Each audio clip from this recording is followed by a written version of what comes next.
Hello and welcome to Lesson 1-3. Today we're going to look at writing and evaluating expressions. So more specifically, we're going to look at evaluating variable expressions, and then we're going to try to solve problems by evaluating these expressions.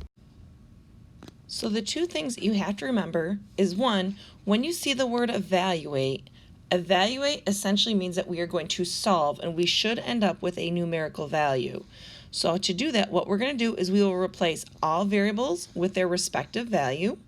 Okay, typically that value will be given to you. Then we have to use order of operations to simplify our equations. So let's go ahead and take a look at how this is going to work. Example 1 says to evaluate 4y minus 15 when y is 9. So what we're going to do with this is we're actually going to take this 9 and we plug it into the y value. So that gives me 4 times 9 minus 15. And now all I have to do is I have to simplify. So 4 times 9 will give me 36. Then I have to subtract 15. And 36 minus 15 will give me 21.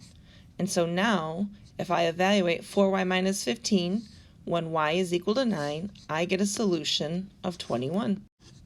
For example 2, part A, we have 63 minus 5x, and we're going to solve this or evaluate it when x is equal to 7.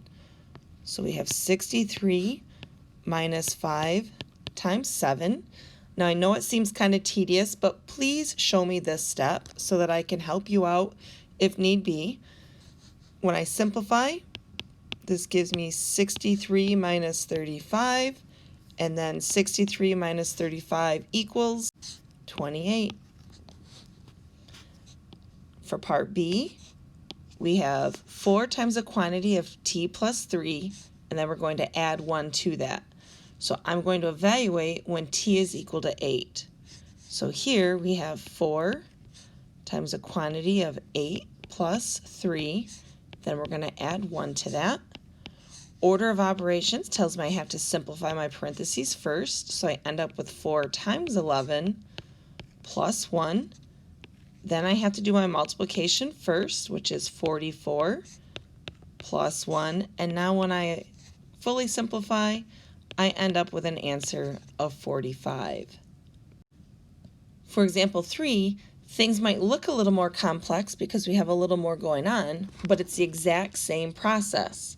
So here we're going to evaluate 3ab plus c divided by 2, and we're given values for a, b, and c.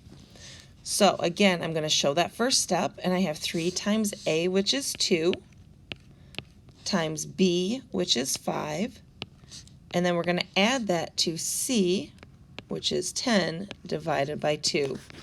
So order of operations tells me I need to simplify this first. So this is going to give me 30. 3 times 2 is 6, times 5 is 30, plus 10 divided by 2 is really 5. And now I can go ahead and add those two together, and I end up with a solution of 35. Now go ahead and pause the video and you can try example 4. For example 4, we're going to evaluate each expression, and we're told that we have 6 times g plus h, and here we are told that g is equal to 8 and h is equal to 7. So if I simplify this, I end up with 6 times 15, which is really going to give me a solution of 90. For part B, I have 2xy minus z, and so I have 2, let me change that color. So we have 2 times x, which is 4, y, which is 3, and then we're going to subtract z, which is 1. So here I have 2 times 4 is 8, times 3 is 24, minus 1. And when we simplify this, this is going to give us an answer of 23.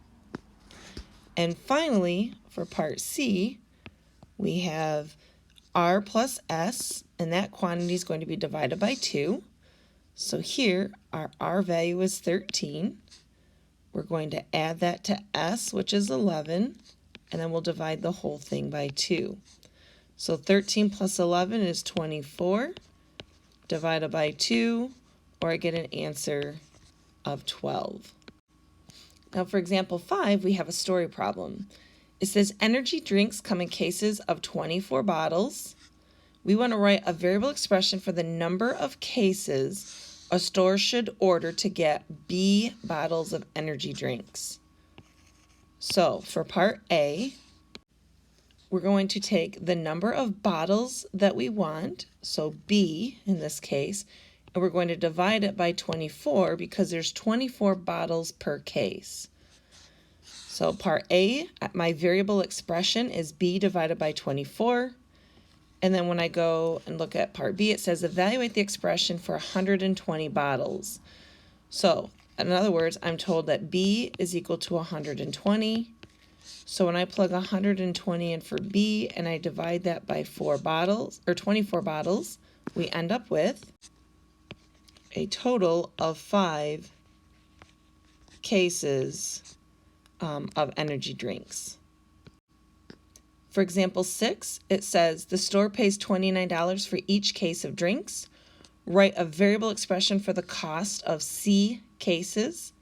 Then it wants us to find the cost of 5 cases. So the first part is to write a variable expression.